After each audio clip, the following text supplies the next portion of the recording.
So check that out. Would you go back to start at measure 31 and I'll bet you'll have it.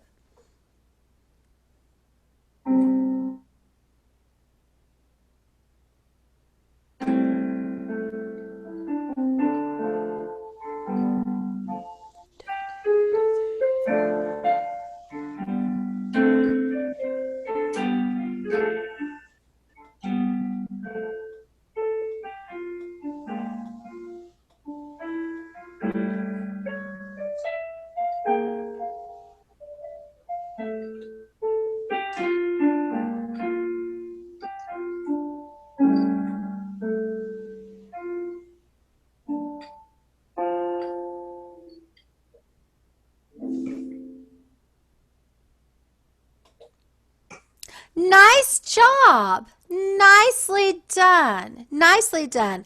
I especially liked the decrescendo that happened at 20, where is that? 22 to 23.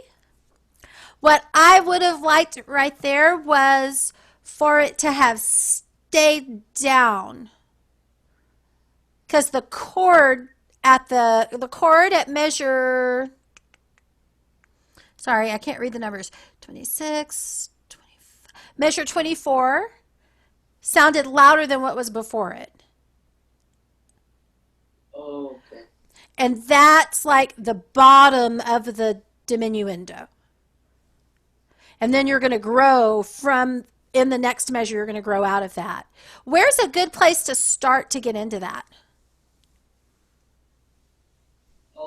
Measures seven.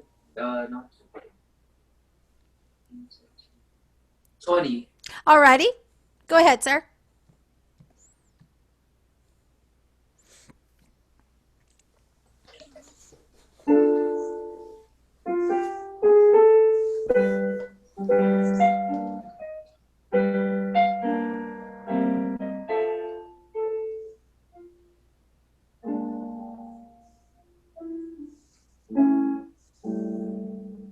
Yeah. Would you do that again? I'm not sure if, I think it's like latency in our sound right now, but try it for me one more time.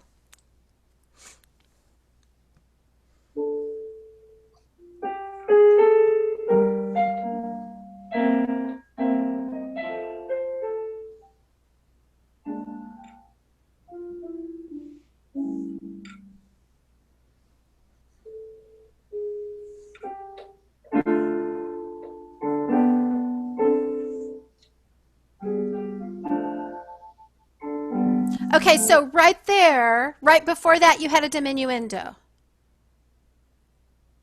right? So you've got that in measure 26, you've got a mezzo piano, and then you crescendo into measure 27, and then you go back down again. And you kind of stayed in mezzo piano world until you come down to that mezzo forte at the bottom, at the next end of the next line, measure 24. Would you do that for me again? That was nice. That was nice. From measure 20 or 20? How about start at measure 20? Yeah.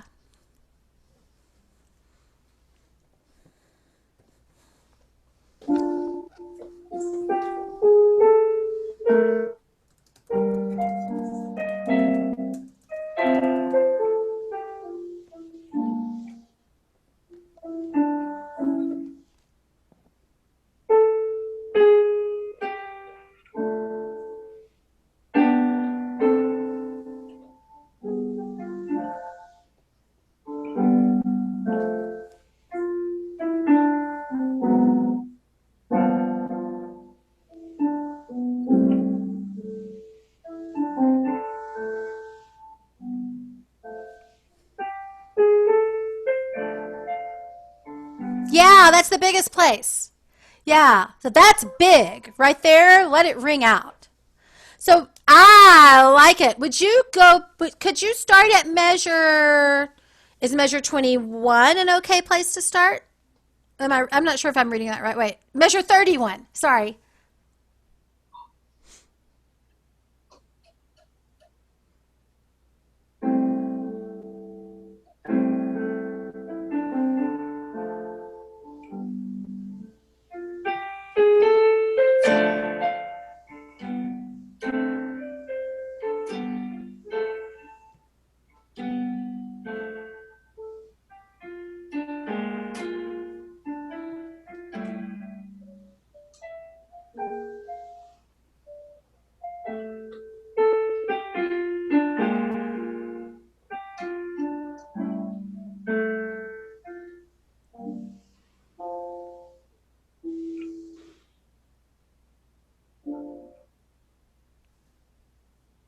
Yeah.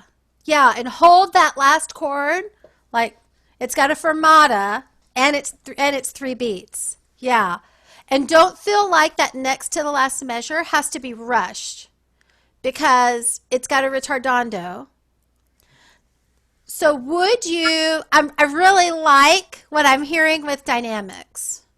This is what separates like people who play the piano from good pianists. And this is what separates good musicians from excellent musicians. Because you've got to make the music say more than just pressing the notes, right? And you're doing that. You're doing that. And you're doing it accurately. You're playing those rhythms accurately. You worked really hard to get that, and you're getting it. That's excellent. Thank you. You're welcome. Would you look at, let's see here. How about the last line? Measure 41. Like you could start on beat 2 if you want of measure 41. I liked what you did there on the last line.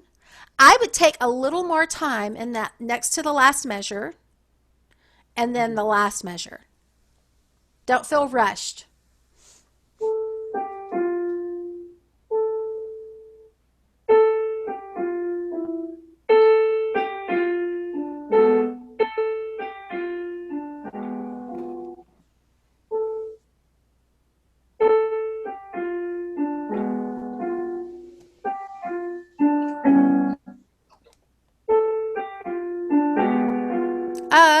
Check it out. You've got a B flat in the bass.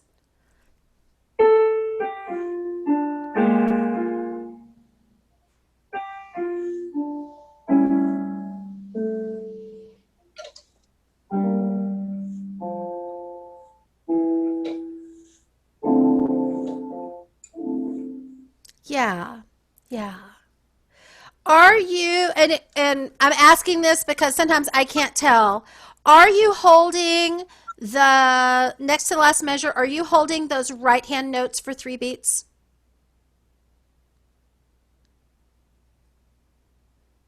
Um, So while your left hand's changing notes, your right hand keeps sustaining.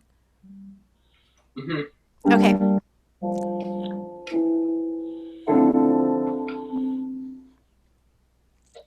And let that last chord be the most quiet thing. Let me make sure I'm saying what he has written.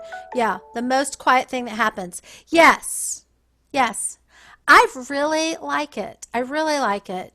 Um, are you wanting to memorize this or are you wanting to go on to something else? Um,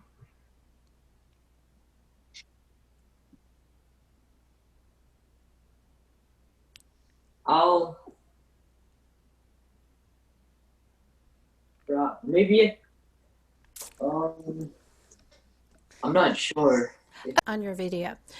So this is the same as the quarter note tied to the first of those eighth notes. So what is this rhythm going to be? 1 and 2 and 3 and 4 and is this top rhythm. Does that make sense now? Mhm. Okay.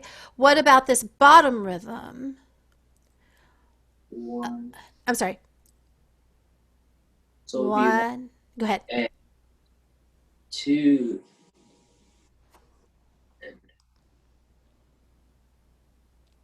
Oh, I'm sorry. I wrote the wrong rhythm there. Let's see here. The bottom, I was writing to explain that top one. And then the next rhythm that you have in your right hand is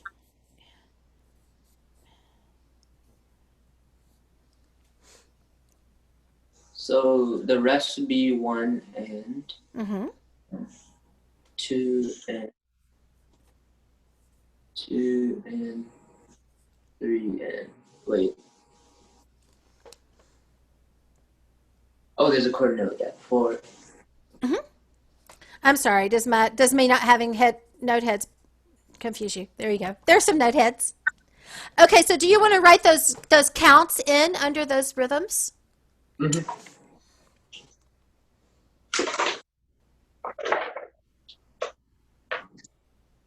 2, 1 and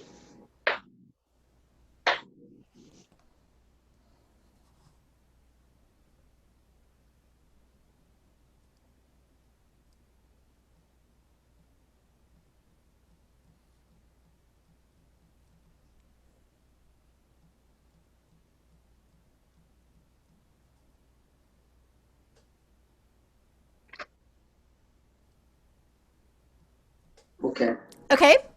So why don't you go through and find where that first rhythm happens? 1 and 2 and. And and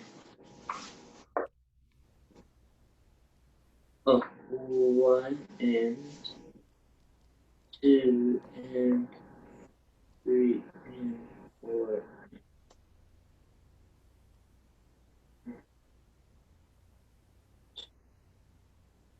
So the eighth note is not on beat 2, it's on the and of beat 2. Yes, and that first rhythm, the eighth note is on the and of beat 2 because the first note is a dotted quarter note. And that's 1 and 2. Right? Oh, okay. The dotted quarter is the same as 3/8 notes. So another way to think about a dotted quarter, here's 2 beats of eighth notes, Mm-hmm. right? You're going to tie the first 3 of them together. And that makes the dotted quarter note. Yes, because a quarter note is 2/8 notes. A dot adds half of the value of the note, which is a 1/8 note. Okay? Oh, I see. I was thinking of the first note as the eighth. I was thinking of the first note as a quarter note instead of the dotted quarter. So Okay. I didn't think of adding the second the Gotcha. so 1 and 2 and 3 and 4.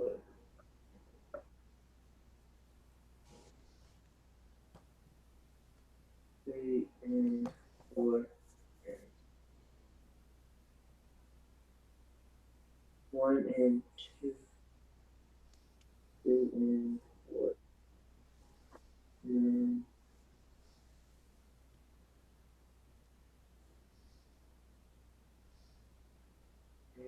2 and 3 and 4.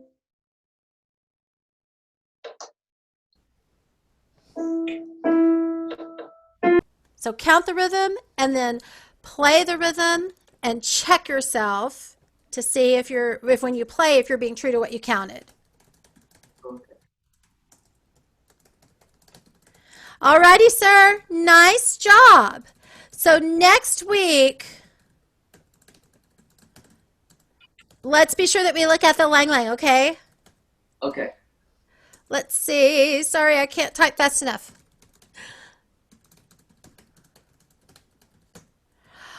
Alrighty, let me save this. And I'll see your brother in just a few minutes, okay, Eric? Have a great week. You too. Thank you.